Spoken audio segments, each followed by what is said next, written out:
nung the issue of his late father na nakaburol pa, matagal, ilang administrasyon, di mapalibing. And then lumapit siya sa iyo as a kaibigan.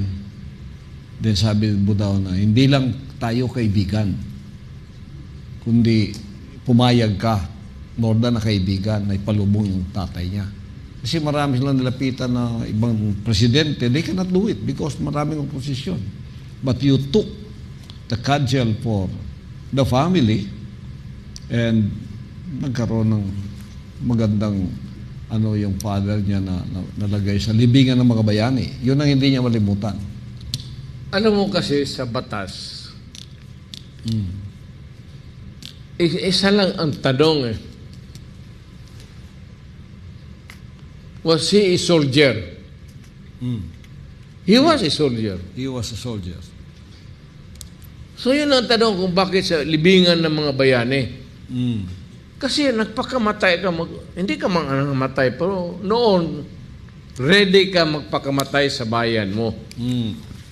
But he went to the war, pero nakalusot siya, buhay siya.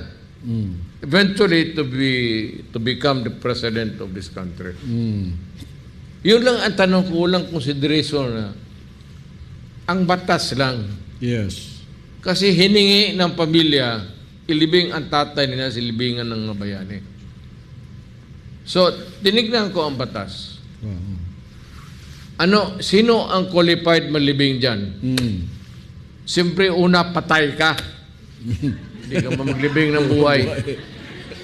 Patay ka, sundalo ka, and you serve the country. Period. Nandun na yun. Ilibong. Lahat ng sundalo, pwede ilibing sa... Ako, kasi presidente, pag namatay ako, meron rin ako dyan. Lahat ng presidente may pwesto dyan sa libingan ng mga bayani.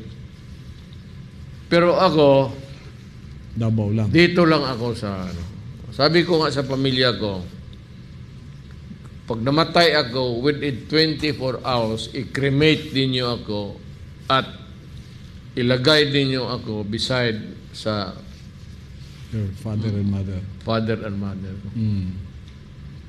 Wag na yung mga bayan, para na lang sa ibang mga bayan na yan na dadating. There will be more heroes coming along our way. Baka maubusan pa ng pwesto. Ibigay ko na lang sa kanila.